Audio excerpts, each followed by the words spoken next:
109 day. I did the in-rows 104 day, and this is 109 day. So tell me that ain't some pretty corn.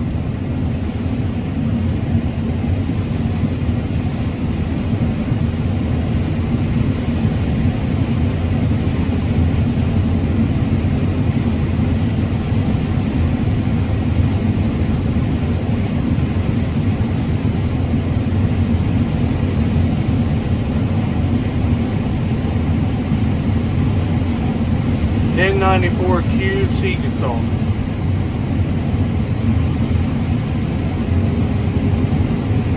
There's a full pass.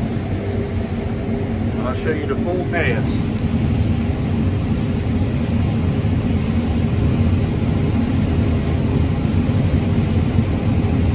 Now this stuff went 2 months drought, same as the other.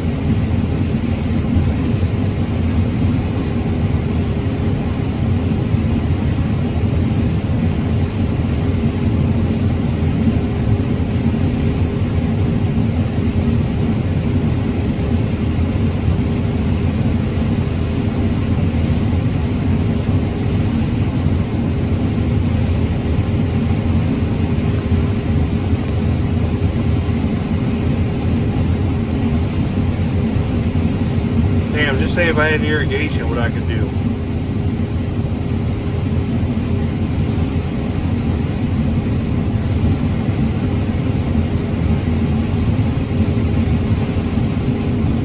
There she is.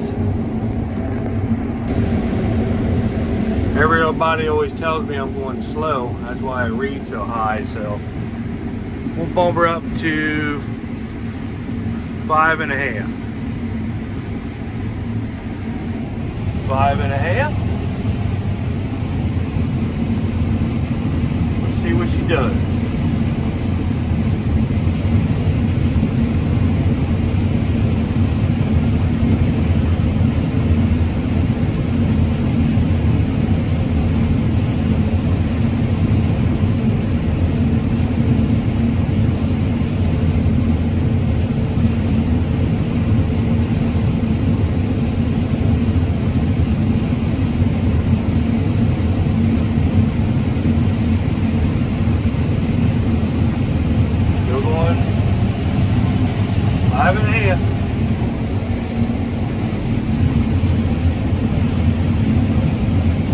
That's a bad spot in the field, but for 200, that's what you call a bad spot.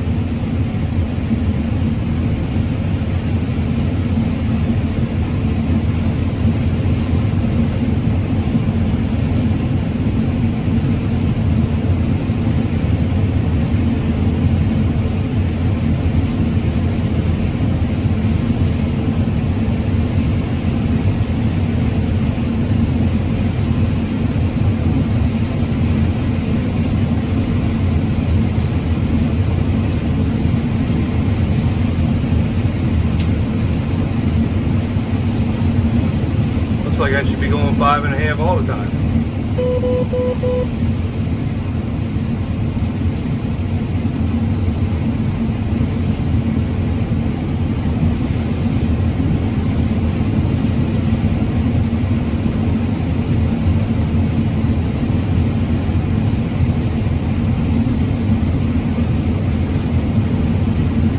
That's the end.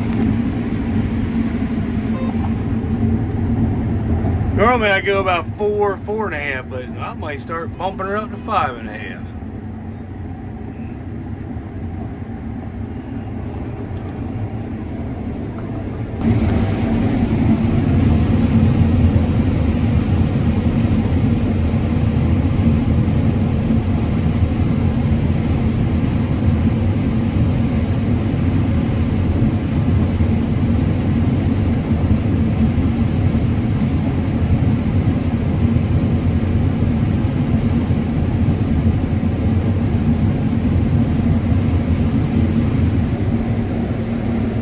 Okay, so in this field right here, you saw me put fungicide on.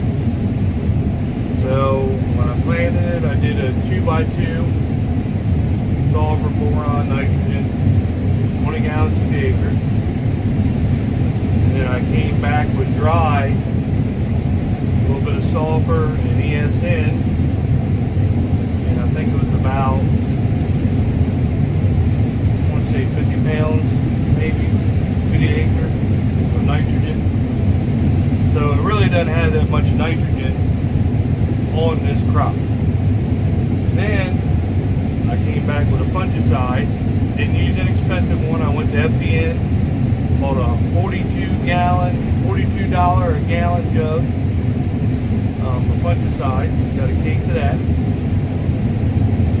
Put it in my sprayer. Went to Sam's Club. Got 4 50-pound bags of sugar. Mixed it all in the sprayer. So I did water, fungicide, 4 bags of sugar. It's 55 cents an acre is what it came out to on the sugar. I can do a 67 acre load. I did 15 gallons to the acre. And I didn't do but 1 load of it, just to try it out. Hold on. Good morning, it is Saturday. We are back to cutting. I had a little bit of fog this morning, so I'm starting a little late, but corn's still doing good. They're calling for rain maybe today, so I'm going to try to cut as much as I can on this farm, hopefully get it done, but corn's still doing excellent. Once again, this is the 109-day Sea Consultant 1094Q.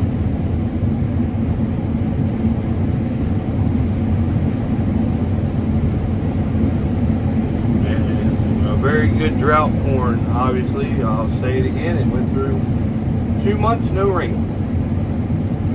So, you hit a bad spot in this field, it drops to 200. And the good spots, it climbs back up. So you can't beat that.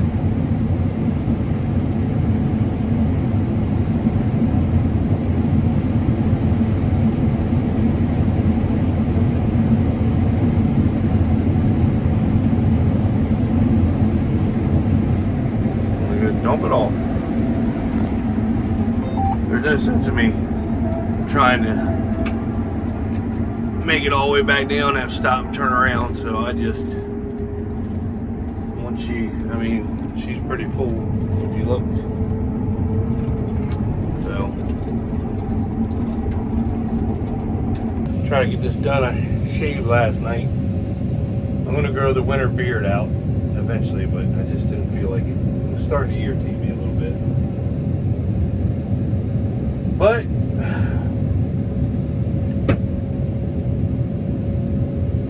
what's happening today. Try to get this farm done. We don't have but these real long stretches, but probably going to be a lot of loads as good as the corn is.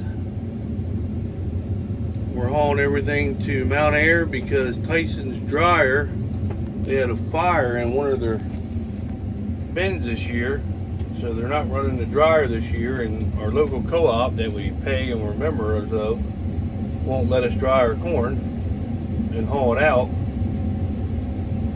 I've never seen such. One guy controls it, and I've actually put out 2 field fires for him, and it cost us $30,000 this year because Tyson actually canceled the contract that I had 20,000 bushels sold at almost $6, but I had to cancel them because I couldn't send them dry corn in there, and I can't let the corn dry down to 15% in the field because then I would be losing major money. But one guy runs Snow Hill Grain or co-op, and he wouldn't let us dry our own corn and haul it out even though we're members there. So he can pretty much dictate how we get our crop off, how much money we make. And he's another farmer, so he's probably doing it just so we lose. And that's how farmers are in this world. They do not want to see another farmer succeed. And I've actually put 2 field field fires out for this farmer, and he did us like that. Cost us 30 grand. So it is what it is. And when I tell you that farmers are against each other, they are. It's disgusting, but they are. I don't know. It is what it is now. So I try not to worry about it now. But we're just going to keep cutting and doing what we do and haul everything to Mount Air. So happy Saturday, everybody. I'm going to open right up down the middle of one of these long rows, so let's see what she does. Not bragging about our corn, I'm just showing you what the corn numbers do.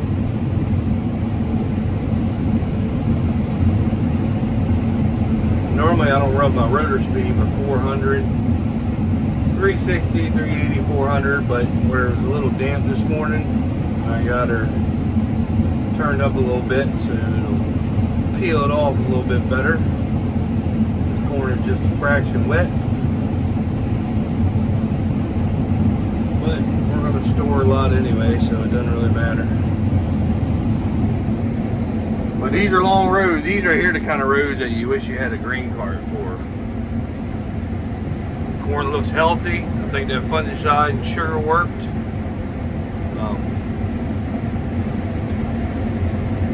I think it did anyway. Maybe it didn't to some people, but I think it really did an excellent job this year.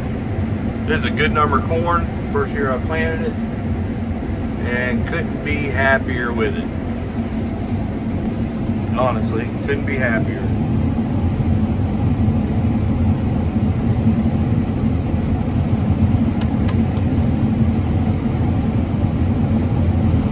Running 5.4. That's what she's doing.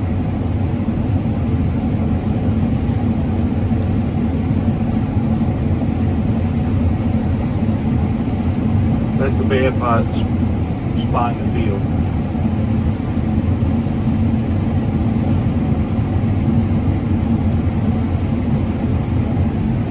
But I think it's doing excellent. For no rain, I really can't complain about this corn right here one bit.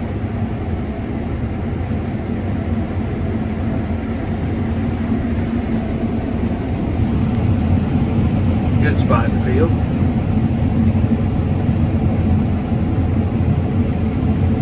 My buddy across the street, he picked a load yesterday, just one load, and he said he hit 300 on it too. So it seems like the new varieties, the drought didn't bother it as bad, but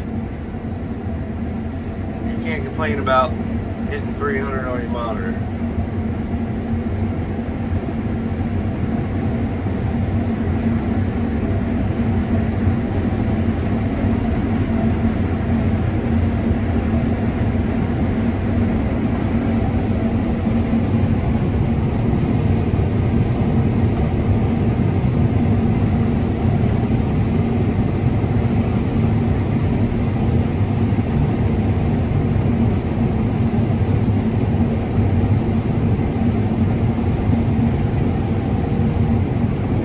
Corn's coming in there though.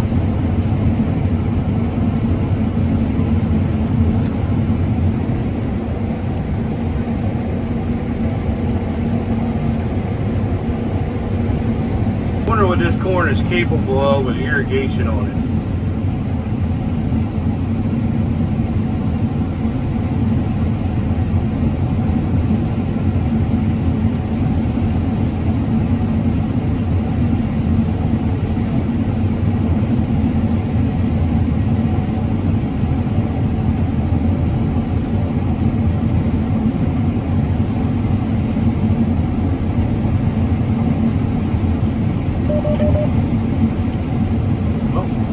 Make it to the end. Alright, so I just moved to 108-day corn. It's a little wet, but we're going to open this field up and go take it into the dryer. So that's pretty good damn corn right there.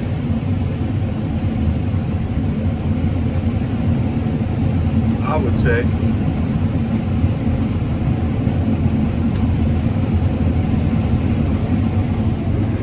A little wet, a couple more days, but I'm gonna go ahead and cut one load anyway. Alright, so here's the sand hill and how it kills your yield. Right now, that's what I'm running. Now you see how that's all sandy there, that's why the coloring's different. Now you'll see 292, wait till I get up on this sand hill. I'm getting ready to hit it right now. And it stretches up just across, it's just a hill. It's not very big.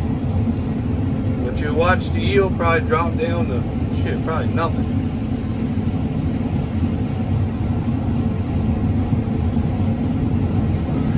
So I went from 300 bushels to 14. And you'll see it start to build back up here in a second.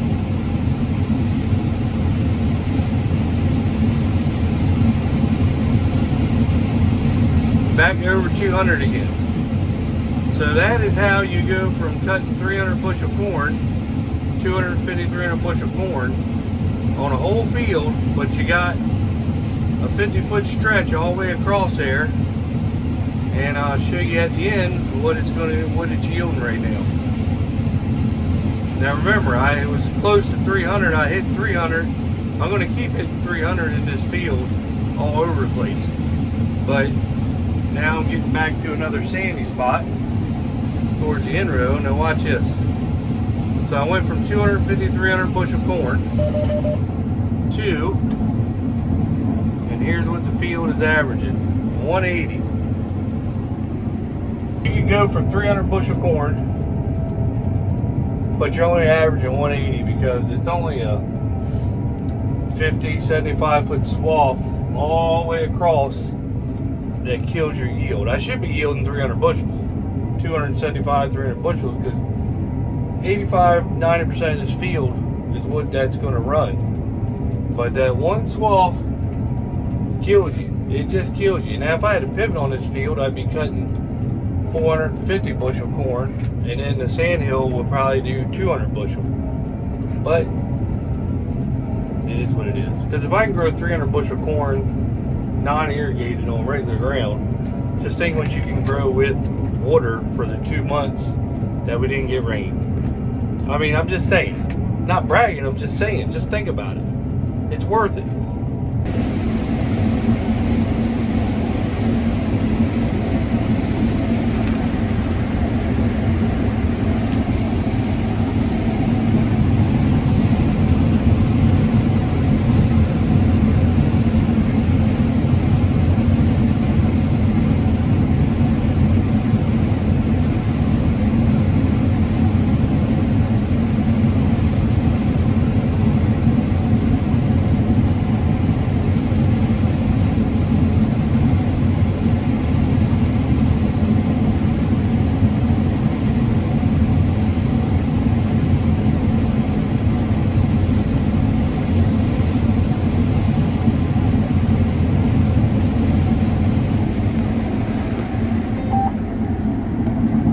Want a good number corn, go with Seed Consultant 1087 AM. If you put it under a pivot, there's no reason you shouldn't be able to grow 450, 500 bushel corn. It's 108 day. If it's not under a pivot, that's what it'll run if you get a little bit of rain. But it did go through.